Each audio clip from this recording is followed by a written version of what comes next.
Hey guys, it's Dev Konikov here, and in case you're not familiar with her, Erin Molan is an incredible pro-Israel voice throughout this war. She's been fighting for Israel since October 7th and before as well. Here, she totally destroys, grills the UN representative or expert or something to do with the UN, Francesca Albanese, who is now calling for reparations for the Palestinians. Watch this video. To the Middle East, and our favourite warrior for peace, Francesca Albanese, has, and I kid you not, demanded that the US and Israel, and I quote, make plans to offer reparations to the Palestinian people. Okay, so my bar is low here, right, with her, and I clearly have zero expectations when it comes to this woman, but even this I thought was far-fetched. Too much even for her. A parody account, maybe. So I checked. No, it was her.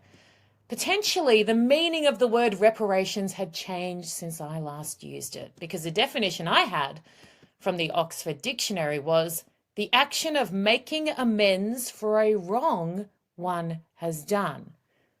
I checked the Oxford Dictionary, and no, it still means exactly that. So the United Nations rep, Albanese, would like the US and Israel to make amends for the wrong they have done.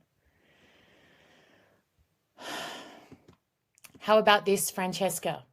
Why don't Hamas and all those in Gaza who took part in October 7, including those who cheered as the dead bodies of young women were paraded by, make amends first for the following?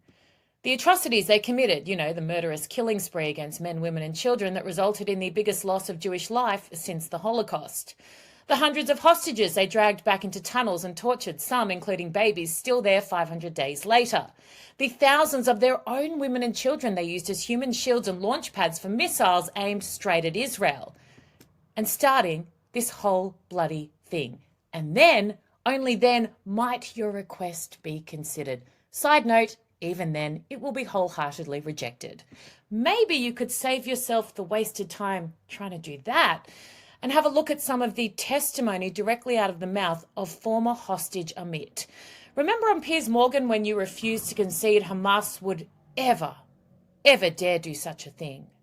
If rape occurred, it should have been investigated, prosecuted, and the responsible people should be held to justice. But the UN says it did happen. No, the point is, no, you work at the UN. No, the UN, the UN is there are political appointees and then human rights appointees. And the Commission of Inquiry concluded that in June, that there was no evidence to support the claims of gang rape. But let's assume, I don't want to say anything that I've not investigated. So let's assume that rape occurred. So does it justify what Israel has done? Well, Amit says, and I quote, a Hamas terrorist dragged me and forced me to perform a sexual act on him. After I went to shower, he pressed a gun to my forehead. He hit me and forced me to drop the towel. He touched me and sat in the bathtub and hit me again. Well, or do you not believe her? Speaking of human rights agencies and their complete failure to fulfill their charters, a shout out to Amnesty International, often forgotten when I refer so often to places like the Red Cross and, of course, the UN. Their tagline, I was so interested to read this, goes like this. We defend human rights around the world. Let's get to work. 500 days in Hamas captivity, that's a milestone we reached overnight. 70 people remain, 251 were taken. 3 released this month look like Holocaust survivors. So this is urgent. It always has been, but particularly now. So surely Amnesty, given their tagline, is all over this issue. On its public social media channels that it uses them to advocate for those who can't speak for themselves. So I did a quick scroll. Picked up my phone this morning, went to their X handle. I saw a post for Valentine's Day. Love is a human right, they say, and it is, by the way. Absolutely. But surely hostages held by terrorists qualify for space on the grid too. So I kept looking. Oh, The UK is ordering Apple to give someone permission to get someone's information, which is bad too, by the way. Sounds very dodgy, but surely if that's worth a post, the hostages must be too. See something about Sudan, that's good. Protesting in Angola, that's really good too. They are deeply alarmed about an imminent death sentence in Singapore. Absolutely, that matters. Oh, and we have a poem, and the poem reads, "Roses are red, violets are blue. We love human rights, and we hope you do too." Oh, that's so cute. They're angry about USA ID cuts, gang violence in Haiti.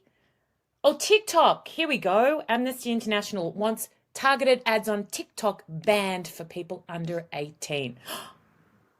Guys, it's taken me a while, but I have found finally a post that mentions hostages, Palestinians, and Israel. Oh, wait. They're applauding the release of someone they say is a Palestinian aid worker and prisoner, accusing Israel of carrying out a flagrant miscarriage of justice. By the way, this guy they're referring to was accused of funneling funds to Hamas, convicted of it in 2022. But still, it's a lovely tribute. At least they're mentioning it. Oh, and then they go on to, straight after that, call for the release of others detained in Israel and civilian hostages in Gaza. What a joke. Human rights? Here's a better poem for you, Amnesty International.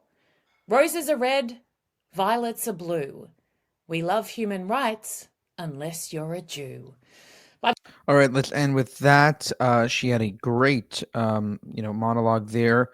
She's been incredible throughout this war, so I would definitely recommend following her on social media. And Francesca Albanese has really, really made the rounds, pissing off every single pro-Israel influencer and every single Jew, consistently spreading anti-Semitic propaganda, anti-Israel propaganda, etc. For more, subscribe to our channel. If you want to help us make more of these videos, you can go to buymeacoffee.com/JewishUncensored. I'll leave that in the description below. Thank you, and have a good one.